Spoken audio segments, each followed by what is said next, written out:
Welcome to the Daily Transfer Show. I'm your host Miles. I'm joined here by Goals chief correspondent Peter Staunton. We're going to dive straight in to talk about Neymar. So last night he was jeered by some PSG fans as he stepped up to take a penalty in their 8-0 rout of Dijon. You watched the game last night. What did you make of it? The fact that he didn't let Cavani take the penalty. 8-0. 8-0. It's a joke. It's a joke.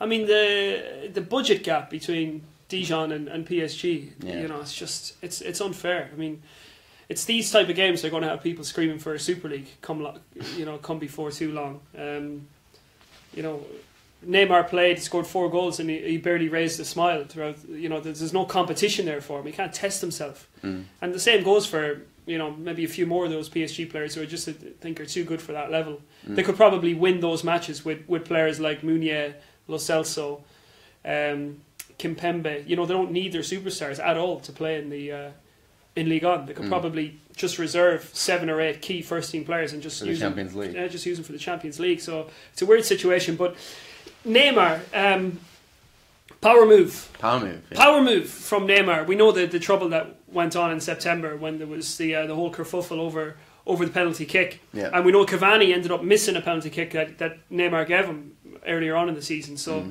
for me, it was no surprise that Neymar took the penalty for himself. Now, if you haven't seen the game, it was one of those moments where Cavani actually won the penalty.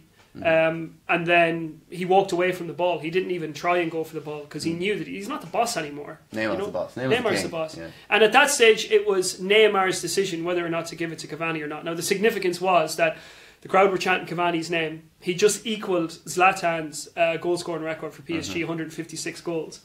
And the 157th could have been goal number 8 against Dijon. So the crowd were chanting, Cavani, Cavani, Cavani.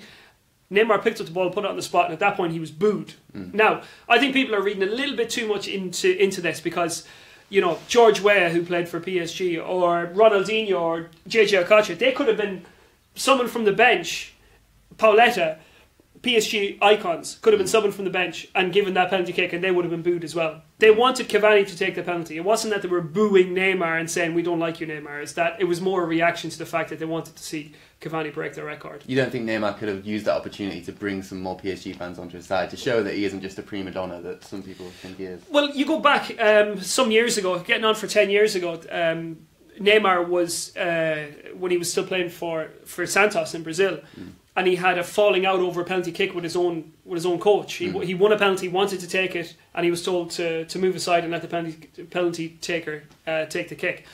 And at that stage, the opposition manager that day, his name escapes me, said that we're in danger of creating a monster in Brazilian football. If we pander to this kid's ego and give him everything he wants, we're going to create a monster.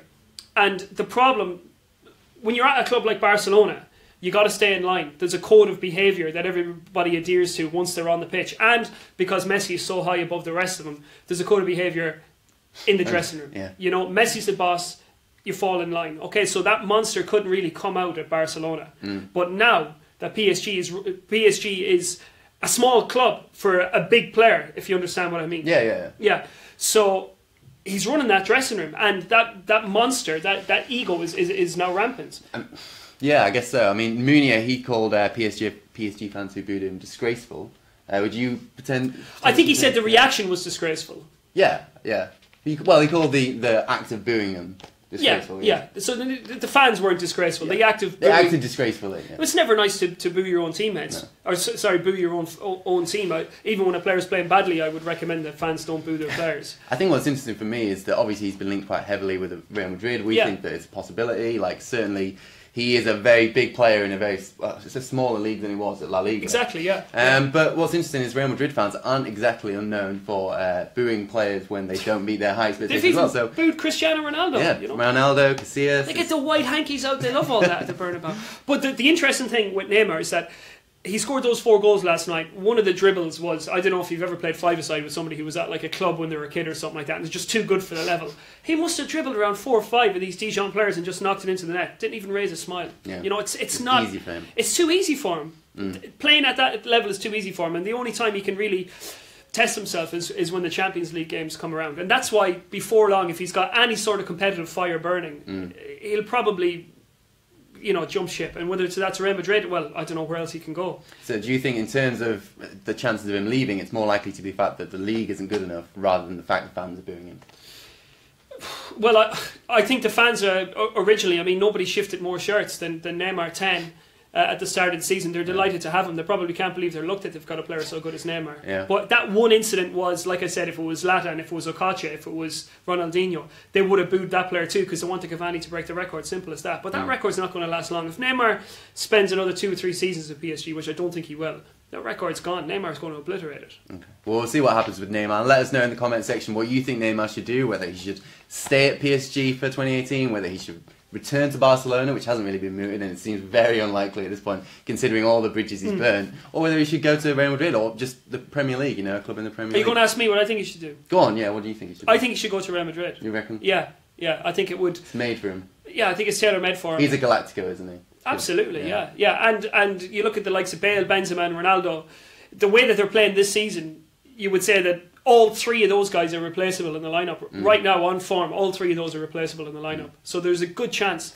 Real Madrid, Florentino Perez is probably wondering how they got into the situation that PSG have Neymar and Mbappe, and he doesn't.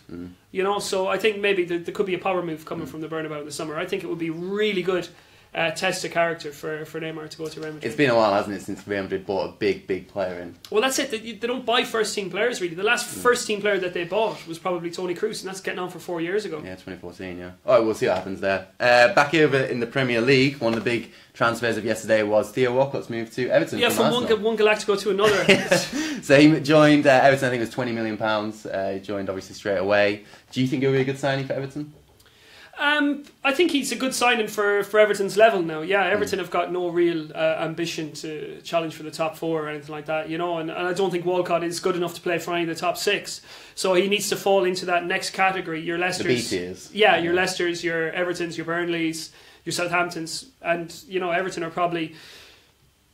I guess I know Leicester won the title, but I would say that Everton are probably the most prestigious of those clubs considering their history. They've won a few leagues back in the 80s. And he's just what they need. He's just what Everton need. A bit of pace. He can play up front or on the right. And I think Allardyce will be excited about working with him. Because, if you go back to when Allardyce was working with Bolton, for example, he would love nothing better than to shine up sort of one of these players who was a misfit at a bigger club. So, or whose best days appeared to be behind them. He had Dorkiev, he had Okocha, players like that coming into Bolton, and he really made something of them. So I think he'll think he can improve Walcott and get him back to World Cup level, because he's been in the England squad since he was about 5 years of age, and he's never played in a World Cup. Yeah, I mean, he's obviously got Rooney there as well. He's another sort of player who's past his peak. Returned to his boyhood club, isn't quite doing the job this season. I mean, he's done all right for them. Who, Rooney? Yeah, Rooney's playing. Do you reckon? What has he got? 11 goals or something like this. His best goal scoring return in about 5 years. Rooney's doing better than I expected at Everton. That's for sure.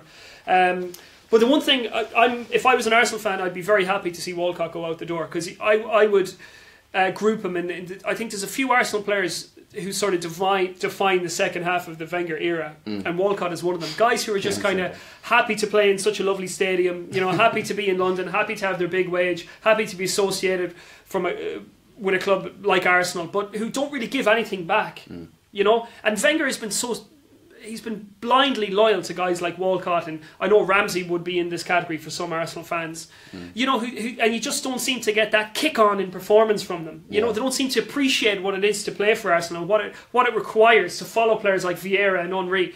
Guys who actually won stuff.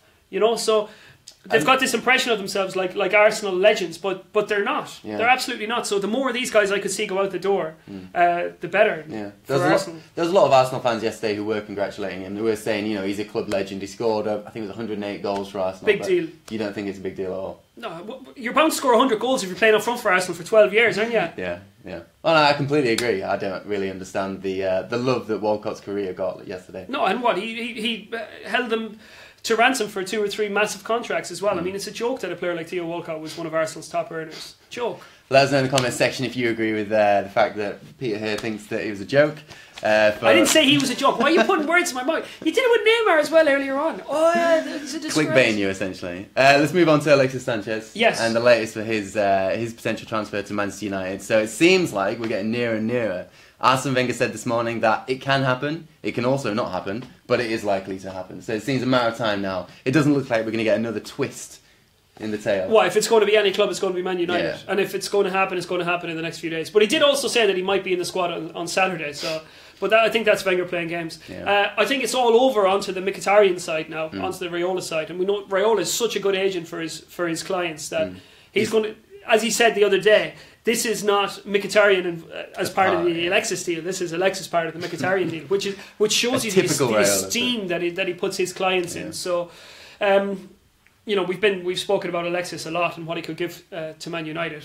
Who would be a fantastic signing for them, a huge boost for Man United is to try and chase the Champions League and also the top four. I know they're not going to win the league at this stage with City so far ahead, but Wenger said this morning that they can pay the wage. Arsenal can pay the wages for Mkhitaryan. So hopefully, in an Arsenal perspective, there's not going to be too much trouble there, and they can get this one over the line. It's talk about that he'll earn over £400,000 per week at Man United. But I mean, when you pay for a top player who's coming from a rival club, I guess you're going to expect to pay. I don't understand why people have such a problem with footballers' wages. I don't think anyone's got a problem with it. I think it's more just saying people have loads of problems with it. They compare it to soldiers and nurses and all this kind of thing. You know, it's just abstract when you compare it to that. It's just. I mean, I'll put it this way: Alexis, you read his story. He had a pretty rough upbringing, right? You know, he comes from a poor town in Chile. I doubt any of these people on Twitter who are complaining about Alexis Sanchez and the money he's going to earn would swap the first 13, 14 years of their lives for the first 13, 14 years of Alexis' life. You know, selling bits of fruit outside a mine with his mother and not really having any money. You know, I've got so much admiration for these guys once they break through. And then they're entitled to win the lottery because, you know, by and large, a lot of them have suffered when they're kids. You know, they didn't. The fact that they can provide for their family now, for me, is one of the few miracles of capitalism. Let's call it that. But I think it's great that they can play the system like that and get as much for themselves as they can. You know, I'd rather they make it rather than shareholders or oh yeah, exactly. Exactly. They're the stars of the show, aren't they? Leave the money on the shop floor. It's one of the few industries where money can be left on the shop floor, and all for that. On Mkhitaryan, Wenger said this morning that he likes Mkhitaryan, that's why a swap deal may happen. The wages will not be a problem. And they have just got Walcott off the wage books. They will imminently, it looks like, certainly if Mkhitaryan happens, we'll get Alexis off the wage books. So, if you could swap Mkhitaryan's wage, if you could swap Walcott's wage for Mkhitaryan's wage, Arsenal fans, it's a no-brainer. You take it. Exactly. And then you swap Aubameyang for Alexis Sanchez, and all of a sudden you go, you know, Mr. Mislintat, you've really excelled yourself in your... And of course, Mavropanos. Of course, the star defender. Yeah, star for the future maybe. But if you get those two over the line, I think Arsenal can say that they've had a decent January. But still, they have to get them over the line. Otherwise, if they don't, it's just another thing to boo Wenger about. Yeah, I mean, we were talking last week about essentially Arsenal being linked with all these pretty impressive deals like Aubameyang, Malcolm, Mkhitaryan. I think there's another one that eludes me right now, but essentially, if they don't happen, as you say, it's not really the great January transfer window. You have to get them over the line. Wenger was saying this morning that it looks like Malcolm bought Aubameyang at 20 years old. Doesn't look like it's going to happen this window for the winter, but it may happen in the summer. Essentially, it looks like Bordeaux are praying hard to get. Which I would say is a good sign in terms of Alexis going out and Aubameyang and Mkhitaryan coming in, because maybe now it's not such a priority to get a 20-year-old winger when you can get Aubameyang and Mkhitaryan. True. You know, it seems like if it waits to the summer, it's going to be a bit of a bun fight. Yeah, it could be a bit of a bun fight, but yeah, let's move on to Chelsea, what they're getting up to in the January transfer window. It's fair to say they aren't lighting as many fires as Man United or Man City or Arsenal. They are after Andy Carroll, West Ham striker. Yeah. Who, it's fair to say, a lot of Chelsea fans aren't that impressed with. Well, why would they be impressed? Yeah. You know, I mean, what has Carroll ever done, really? You know, in what other industry could somebody of so little repute get a job at such a top company? It's baffling. Who's doing the signing at Chelsea and who's identified Andy Carroll, who can barely score in the Premier League and is injured the whole time? Who's identified him as the answer to Chelsea's problems? It seems a strange one, doesn't it? It's not just strange. I mean, it seems like sabotage. You know, someone's just coming in and saying, "We'll pick that guy."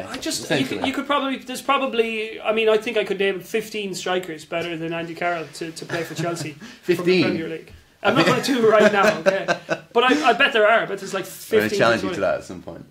Yeah, okay, maybe after. Yeah, nobody wants to watch that now. But anyway, they definitely need cover for Morata, though. I think there's certainly. They don't need cover for Morata. I don't think Morata is a good player. Well, That's okay, insulting to the guy. He's obviously a good player, but I don't think he's a line leader for a club like Chelsea. I think they need a better player than Morata. They need somebody else to start up there. At the moment, their backup option is essentially just move Hazard into a position that isn't really his strongest. If they see that Arsenal are going for Aubameyang, why not go for Aubameyang? Exactly. Why not go for Alexis? There was talk, obviously, of them coming in late for Alexis Sanchez, which Conte denied. Yeah. But I mean, it seems like someone like that would be a sort of player who, why not go for him? Why not go for a top tier player?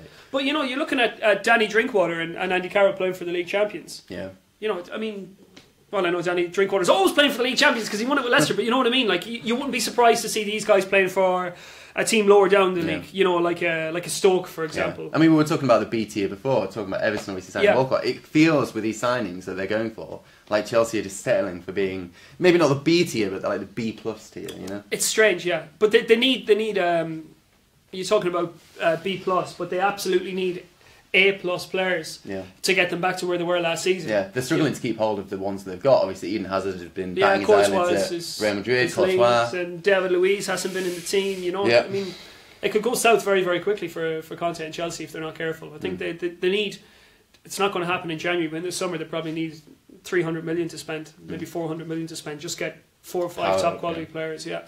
We'll be interested to see what happens with Chelsea this season. Maybe they'll have a shock Champions League run with Carroll at the centre of it and we'll all be silent. Nothing makes sense anymore in football, you know. Nothing makes sense. So we say, oh, you know, it's a disaster, then they win the Champions League. You know, so Paulinho, you know, who would have thought Paulinho would be Barcelona's amazing player he was this season? He's been brilliant. He's been brilliant, Alright, so we'll run through some of your comments that you've sent us on Facebook now. Thanks to those of you who got involved. You can't see them until I read them. Neymar, Ronaldo, Sanchez at United. Say that again? Neymar, Ronaldo and Sanchez at United. Okay, well Sanchez could happen. One tick. There's stories from, say, the Cristiano Ronaldo associated media in Spain who say that he's got his heart set on a return to Man United. But again, that talk has been there for we always hear this now. When Cristiano Ronaldo fancies a new contract, he says, you know, there's a story out there that he wants to go back to Man United. They'll always be in my heart and that sort of thing. That kind of thing, but you know, the way he's playing this season, and I know he's got a habit of upsetting predictions about his demise, but the way he's playing this season, I don't think he could do. He's certainly not a long-term solution for Man United. But of course, Mourinho loves nothing better than players in sort of their late 20s, early 30s, does he? So get him in the sunset. Yeah, get him in. And who's the other one? Neymar. Neymar, that's not one we've heard yet. No. Although you could, I can picture it in a Man United shirt, but it would be we've heard nothing about it so far, so it would be a big shock, I guess. But no one knew anything about Alexis Sanchez to Man United. No one thought that was going to be. If there was one team in England that I think that Neymar would suit, and obviously this is pie in the sky stuff, I'm just talking about the style of the player, the style of the team, I think it's Arsenal. Really? Yeah. They play his kind of football. But obviously it's never going to happen because he's probably, at this stage, he's probably worth as much as Arsenal Stadium. So I just don't see I bet Arsenal fans would love that though. Let us know in the comment section if that's something you really like. Yeah, he's the one style of football in the league that I think could suit him. Yeah. Kamatema said that it looks like Neymar is not happy at PSG. He should go to Real Madrid, and for Alexis, he is late. Let him go to Man United. So Neymar to Real Madrid. I think we've talked about this. Something we probably will. It'd be a good challenge for him. Yeah. I think he needs that. At 25, I think he needs that. I was just thinking, Ronaldinho retired the other day. And I think Ronaldinho was 22, 23 when he made the move from PSG to Barcelona to kick on to become the best player in the world. Yeah, you said that. Was that the period where you said he thought he was unbeatable, one of the best players? I don't think anybody will ever be that good. Between 03 and 06, his first 2-3 seasons at Barcelona, I don't think anybody has ever been that good, and I don't think anybody can be that good again. I know that Messi's longevity he definitely takes him beyond Ronaldinho in terms of his repute and his reputation and his legend status, but just for that brief peak, I don't think anybody's ever been as good. I lost my train of thought. What was I talking about? I'm going to move on to some more used comments. We've got absolutely loads today. Right, okay. So we have one from Anthony who says, Neymar for Man City. Again, I mean, there's been that link with players who used to play for Barcelona or people who used to be at Barcelona going to Man City. Obviously, Pep Guardiola's there. Bigera Stain's over there. People are excited about Neymar. Lots of people excited. Well, that's the big talking point today. That is the lead today. Everyone's talking about Neymar. Septian has said, though, away from Neymar, that Mahrez to Chelsea. It's surprising that Chelsea haven't gone for him. We need someone who wants to leave. And then Albrighton. Albrighton. Yeah, so then they'll have Mahrez, Albrighton, Drinkwater and Kante. A full midfield. And then they're going to sign Vardy. And then Schmeichel in goal when Courtois leaves. And then Robert Hood comes back. I can see it. It's all taking place. Captain Morgan in. Yeah. That would be amazing. Orbits to Chelsea, please. They're struggling to score. I think you said Aubameyang to Chelsea. Why not? Exactly. But also, Mahrez, proven player in the Premier League. Yeah. Go for him. We've got another comment here from Seption. He says, please don't buy Carroll, Chelsea. I think that is the sentiment of a lot of Chelsea fans right now. Yeah, it would be. It'd be very silly. But good luck to you, Andy Carroll. If you're going to move to Chelsea, good luck to you, man. I wish him the best of luck as a Newcastle fan. I think when he's on his form, when he's not injured, he can be a game changer. It's just whether Chelsea step too high the same way that Liverpool were for him, essentially. Maybe he could be Chelsea's Paulino. Maybe. Fingers crossed. And then 6 months down the line, we're like laughing out the side of our faces, going, "Wow!" Again, we've proven that we know nothing about football. That's why we're here. On that delightful note, we'll end it there. Thanks very much, Pete, for joining me today. Thank you, everyone watching, and if you're watching on YouTube, thank you. Let us know in the comment section what you think of the show and what you think of Neymar's potential move to Real Madrid or where he should go. Thanks very much. We'll be back again tomorrow at the same time. See you later.